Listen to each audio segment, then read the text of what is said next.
Alright, this is Pooka, and we're back with the next part of the thermometer tutorial, which is going to be thermometer optimization, specifically graphics, focusing on sculptures. And this is something I've been doing with the my community Popit collection. I've been gathering all of these things made by the community for the community to use, and sometimes I come across really interesting sculptures. They look great, but they just take up a little too much graphics to be practical. So I'm going to show several examples of how I've been able to do a very quick, easy optimization, and you can do this on anything that you've created that seems like it's taking up a little more space than it should. So we're going to start with this ceiling chandelier. This is a nice ceiling chandelier. It's not huge on the thermometer, but it's a little bigger than it needs to be. So I'm going to go in and remix.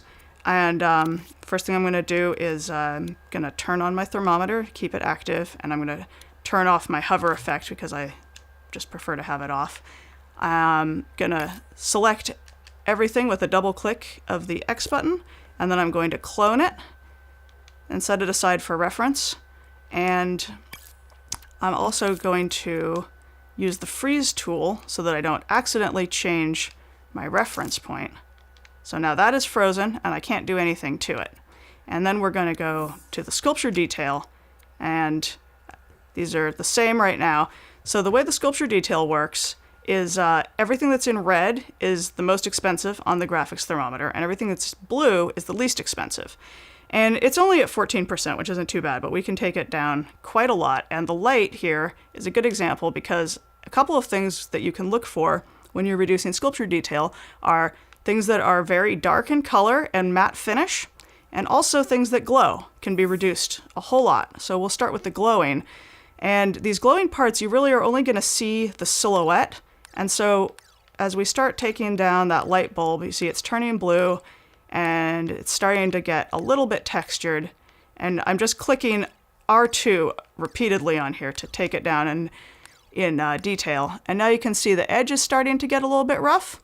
So I'm going to switch back to increase, and I'm just going to increase it back so that we have that nice smooth edge. And when I go out of here, you can see there's just a little bump there, but from a distance, you really won't see that. And we're not going to see the thermometer go down yet because I still have this duplicate over here, and that's still just taking up the original amount. But we'll do the optimization, then we'll see how much the thermometer went down. So the light bulb's been done. Now we can do the little light shade. We want to keep a little more detail on that because more of it is going to be visible, but we can take it, except I still have increase selected instead of reduce, so it was going more detail instead of less. We want to take the detail down. And that's a nice thing about this tool. You can always increase the detail if you found that you took it down too far. Sometimes you're going to need to do that if you make your object really big. You're going to need to increase the detail again. So that looks pretty good. If we decide it's too rough, we can still go and bring that back up just by one.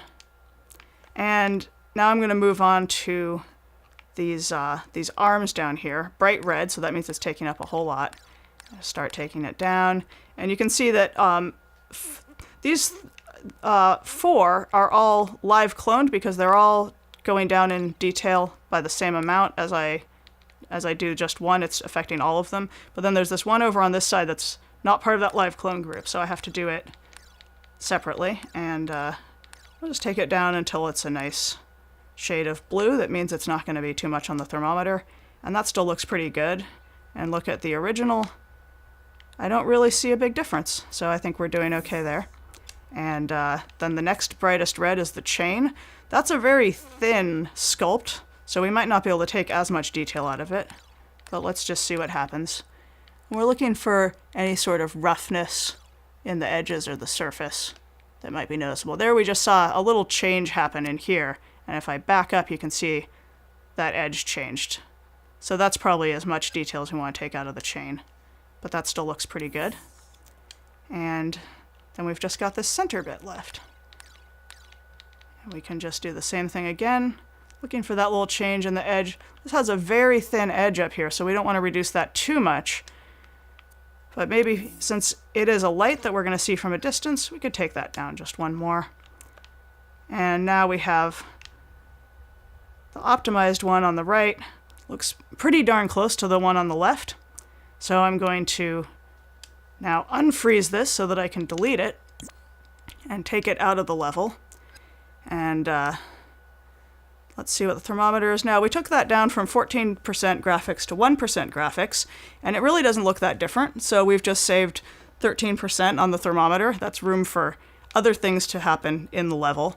And as I was saying before, if you take this and you make it really, really huge, and so the player is going to get up close to it. Now even when you're looking at the lights, if you really wanted to make it more detailed, then you could go in here and you can say increase, and you can start bringing those back up. So we'll exit out of here, and we don't need to save because I've already made a save of this, and you can find it in the thermo-friendly Popit.